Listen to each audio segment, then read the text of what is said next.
اعوذ باللہ من الشیطان الرجیم بسم اللہ الرحمن الرحیم یا بنی اسرائیل اذکروا نعمتی التی انعمت علیکم وانی فضلتکم علی العالمین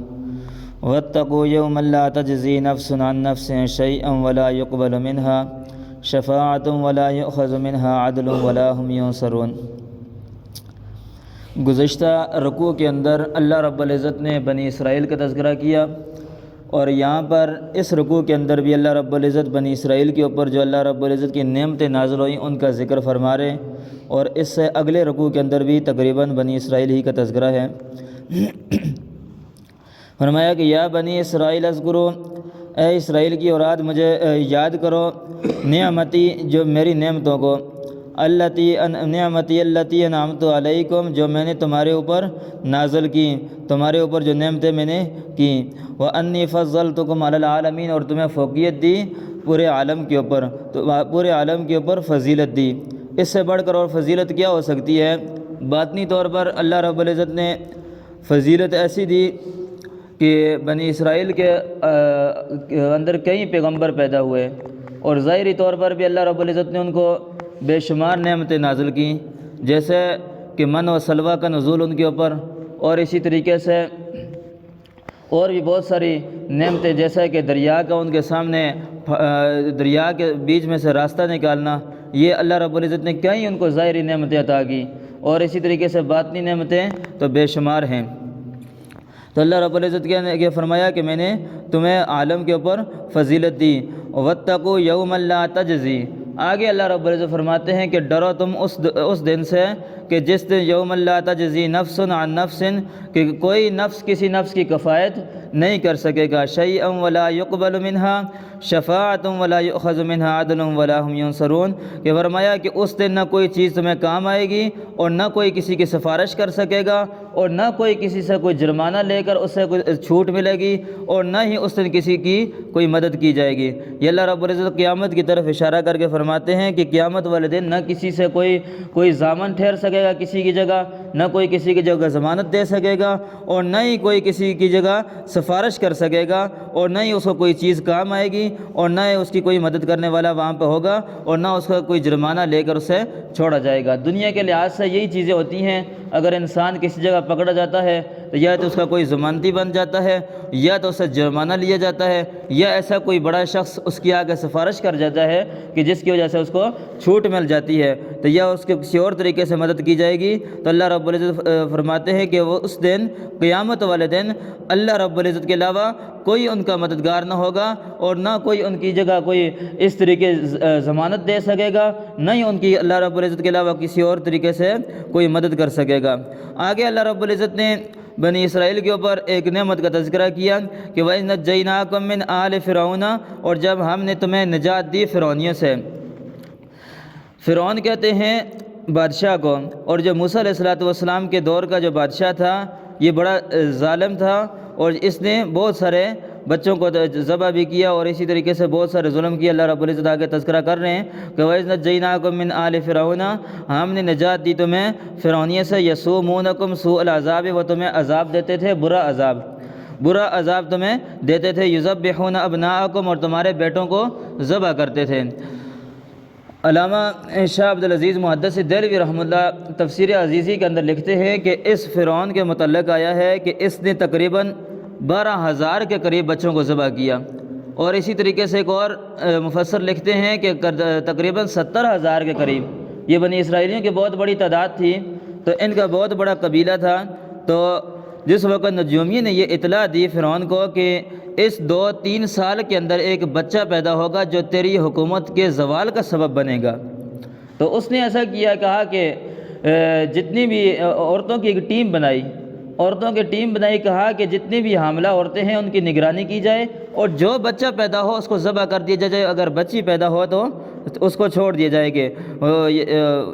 آگے اللہ رب العزت فرماتے ہیں کہ یذبحون ابناءکم، تمہارے بیٹوں کو ذبح کرتے تھے، ویستحیون نساءکم، اور تمہاری عورتوں کو زندہ چھوڑتے تھے۔ کہتے تھا کہ اگر بچی پیدا ہوئے تو چھوڑ دینا، اگر بچہ پیدا ہوئے تو اس کو ذبح کر دینا۔ اور اسی طریقے سے یہاں پر بعض مفسرین نے یہ بھی لکھا ہے کہ کئی ماؤں نے اپنے جان بوجھ کے اپنے عمل گرائے، اس وجہ سے کہ ہمارے بچے ہمارے سامنے ذبح ہوں گے، ہم کیسے برداشت کریں گی؟ تو اس طریقے کا جس وقت وہ ظلم کرتا تھا، اللہ رب العزت نے فرمایا کہ میں نے ان سے فرعونیت سے تمہیں نجات دی۔ وفی ذالکم بلاء من ربکم، اور اس میں تمہارے لیے عذاب، تمہارے لیے امتحان تھا تمہارے رب کی طرف سے،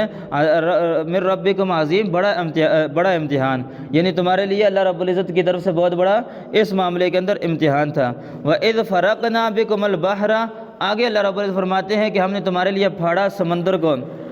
فَأَنْجَيْنَاكُمْ، اور تمہیں نجات دی، وَأَغْرَقْنَا آلَ فِرْعَوْنَ، اور فرعونیوں کو اس کے اندر غرق کیا۔ جس وقت موسیٰ علیہ السلام کو اللہ رب العزت نے حکم دیا کہ راتوں رات تم اور تمہارے بھائی حضرت ہارون علیہ السلام، جتنی بھی تمہاری قوم ہے بنی اسرائیل، ان کو لے کر راتوں رات یہاں سے نکلو، اور فلسطین کا ایک جزیرہ بتایا کہ وہاں پر تم جا کر رات کو قیام کرنا۔ جس وقت ساری کی ساری قوم نکلی تو یہ بنی اسرائیل کے 12 قبیلے تھے، سارے کے سارے وہاں سے جس وقت نکلے موسیٰ علیہ السلام کے ساتھ، تو شور شرابے کی وجہ سے فرعون کو اطلاع ملی۔ فرعون نے ان کا تعاقب کرنا شروع کیا، ان کے پیچھے جانا شروع کیا، اور جاتے جاتے آگے جس وقت جا کے دریائے کلزم پر پہنچے ہیں، اور دریا کے اوپر جا کر فرعونیوں نے دیکھا کہ آگے جو بنی اسرائیل کا لشکر ہے اور وہ دریا کے اوپر جا کر رک گیا ہے۔ فرعون بڑا خوش ہوا، کہنے لگا کہ اب تو میں ان کے اوپر حملہ کر لوں گا۔ جس وقت بنی اسرائیل نے دیکھا کہ آگے دریا ہے، پیچھے فرعون کا لشکر ہے، موسیٰ علیہ السلام سے کہنے لگے کہ ہم اب کیا کریں گے؟ موسیٰ علیہ السلام نے فرمایا کہ ان معی ربی سیہدین، میرے ساتھ میرا رب ہے، وہ میری ضرور مدد کرے گا۔ تو اللہ رب العزت کی طرف سے حکم ہوا کہ تم اپنا عصا اس دریا کے اوپر مارو، پانی کے اوپر مارو۔ تو جس وقت پانی کے اوپر عصا مارا تو اللہ رب العزت نے پانی کے اندر سے ان کے لیے راستے بنا دیے، اور ایک روایت میں اس طریقے بھی ہے کہ فرمایا کہ ایسے راستے بنے کہ وہ 12 راستے بنے، ان کے 12 قبیلے تھے، 12 راستے بنے، اور 12 راستوں کے بیچ میں سے دائیں بائیں کھڑکیاں بنی تھی، وہ ایک دوسرے کو دیکھتے بھی جاتے تھے اور گزرتے بھی جاتے تھے۔ اللہ رب العزت کے ہاں کیا بعید ہے، اللہ رب العزت ہر کام کر سکتے ہیں۔ تو جس وقت وہ بنی اسرائیل کا سارا لشکر دریا سے پار ہو گیا تو اس وقت فرعون نے دیکھا، کہا کہ بنی اسرائیل کے لیے راستہ بن سکتا ہے تو میرے لیے بھی راستہ بن جائے گا۔ تو بنی اسرائیل نے اپنے وزیر حامان کو حکم دیا کہ آپ لشکر کی سربراہی کرتے ہوئے آگے جائیں، اور آگے جا کر اپنے لشکر کو لے کر دریا میں اترے۔ تو جس وقت یہ فرعون کا لشکر دریا میں اترا تو اللہ رب العزت نے پانی کو چلنے کا حکم دیا، اور فرعون وہاں پر غرق ہو گیا، اور اللہ رب العزت نے وہاں پر بنی اسرائیل کو ان سے نجات دی۔ وَأَنْتُمْ تَنْظُرُونَ، اللہ رب العزت فرماتے ہیں کہ یہ سارا کا سارا ماجرا تم اپنی آنکھوں سے دیکھ رہے تھے، فرعون کو غرق ہوتے ہوئے اپنی آنکھوں سے دیکھ رہے تھے، اور تمہیں نجات ملی، تم یہ سارا کا سارا منظر دیکھ رہے تھے۔ وَإِذْ وَاعَدْنَا مُوسَىٰ 40 لَيْلَةً، اور جب ہم نے موسیٰ علیہ السلام سے وعدہ لیا 40 راتوں کا، اللہ رب العزت نے جس وقت یہاں پر یہ پہنچے نا فلسطین کے اندر بنی اسرائیلی، تو کہنے لگے موسیٰ علیہ السلام سے ہمارے لیے کچھ قواعد ہوں، کچھ ضوابط ہوں، اللہ رب العزت سے مطالبہ کیجیے کہ اللہ رب العزت ہمارے لیے کچھ ضوابط اور کچھ قواعد ہمارے لیے نازل کرے جس کے متعلق ہم اپنی زندگی بسر کر سکیں، کچھ کتاب ہمارے لیے آنی چاہیے۔ تو اللہ رب العزت کے حکم سے موسیٰ علیہ السلام پہلے 30 راتوں کا وعدہ ہوا، پھر 10 راتیں بڑھا کر کوہ طور پر موسیٰ علیہ السلام نے وہاں پر 40 راتیں اعتکاف کیا، اور اس کے بعد موسیٰ علیہ السلام کو اللہ رب العزت نے تورات کتاب اللہ رب العزت نے موسیٰ علیہ السلام پر نازل کی اور ان کو عطا کی۔ تو جس وقت موسیٰ علیہ السلام وہاں پر گئے کوہ طور کے اوپر 40 راتوں کا، اللہ رب العزت نے فرمایا کہ وہاں پر انہوں نے قیام کیا۔ ثم اتخذتم العجل من بعده وانتم ظالمون، اور پیچھے بنی اسرائیل نے کیا کیا کہ ان میں سے ایک جادوگر تھا جس کا نام تفسیروں کے اندر موسیٰ بن ظفر بھی لکھا ہے، یہ سامرا قبیلے سے تھا، اور اس نے جادو کے طور پر ایک بچھڑا بنایا، اور بچھڑے کے اندر جبرائیل علیہ السلام کے قدموں کی مٹی کو اٹھا کر اس میں ڈالا، اور اس کو جادو کے ذریعے اس بچھڑے سے آوازیں آنا شروع ہوئی، تو وہ لوگوں کو بگلا کر کہنے لگا کہ یہ جو